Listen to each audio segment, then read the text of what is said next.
to be doing. Like, there is a lot of waste, fraud, and abuse within a system. Audits and waste, fraud, and abuse are not the same thing. So let's decompose these please pieces educate me on Sure. What so an audit is difference exactly what you just described, Yes. which is, do I know what was delivered to which place? Right. The ability to pass an audit or the fact that the DOD has not passed an audit is not suggestive of waste, fraud, and abuse. That is completely false right there. So what is now it it's a question of it's suggestive that we don't have an accurate inventory that we can pull up of what we have where. Wait a minute. So the DOD can't track $850 billion, but the IRS is busy chasing us down over $600 transactions? Make it make sense. And just look at Hicks, brushing off these questions like they don't matter. This is exactly the problem with the left. They expect accountability from us, but never hold themselves to the same standard. She's the perfect representation of that hypocrisy. That is not the same as saying we can't do that because waste, fraud, and abuse has occurred. So, in my world, yeah, that's waste. How is that waste? If I give you $1 billion and you can't tell me what happened to it, that to me is wasteful. That means you are not responsible. But if you can't tell me where it went, then what am I supposed to think? And when there has been reporting, I mean, this is not, look, I'm not saying this is on you and that you caused this, but I think it's a tough argument to make sure that I didn't cause it. An $850 billion budget to an organization that can't pass an audit and tell you where that money went, like, I think most people would consider that somewhere in the realm of waste, fraud, or abuse, because they would wonder why that money isn't well accounted for.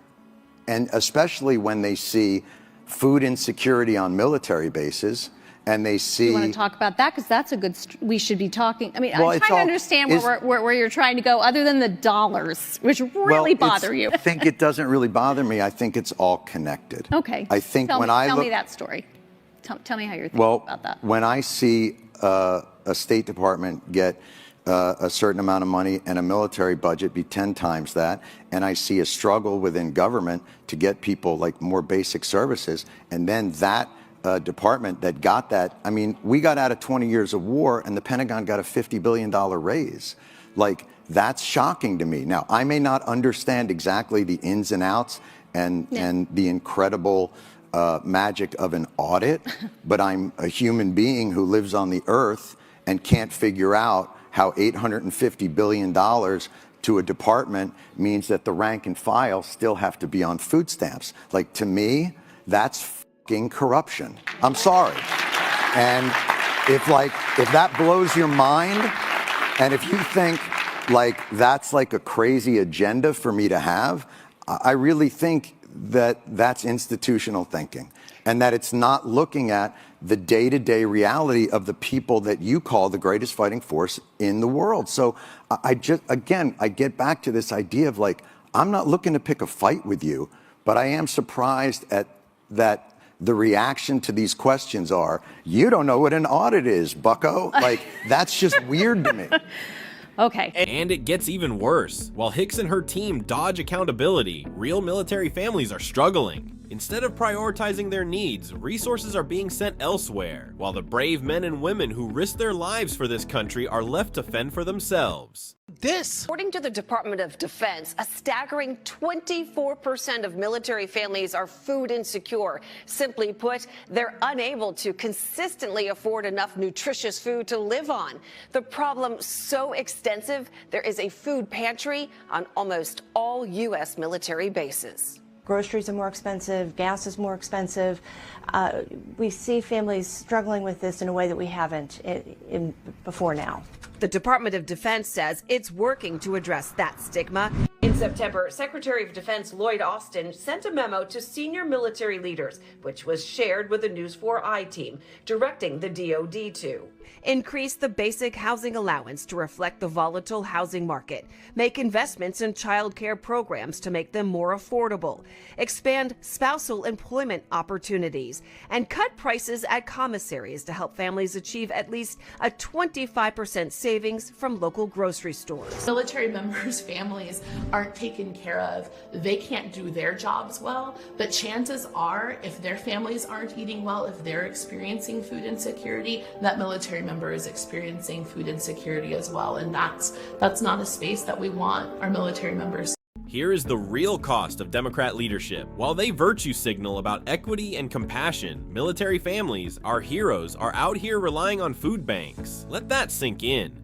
They've got $850 billion to blow on God knows what, but they can't make sure soldiers and their families have enough to eat. And these are the same people who tell you and me to sacrifice more, pay higher taxes, and trust the system. Hicks might not have created this disaster, but she's the face of this bureaucratic arrogance. She doesn't care about audits. She doesn't care about accountability. She cares about protecting her cushy six-figure job and dodging blame. This is what Democrats do. They hide behind bureaucracy, talk in circles, and laugh in your face when you ask where your money went. And let's be real, these are the same people who spent the last decade mocking anyone who brought up the deep state or government corruption. But this proves Trump was right all along. The swamp is real, and it's worse than we thought. People like Hicks are exactly the kind of smug, condescending elites Trump has been exposing for years. And while they laugh at us, they've weaponized the IRS to track every dollar you make, while they can't even account for billions of your tax money. That's corruption. That's the left's version of accountability. They take your money and laugh at you for daring to ask questions. This is what happens when Democrats run the show. They promise fairness and progress, but all we get is incompetence, fraud, and military families struggling to eat.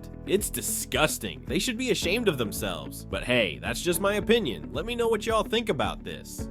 He's describing what is currently the dumbest strategy in politics, which is Democrats taking the 20% side of every 80-20 issue in America.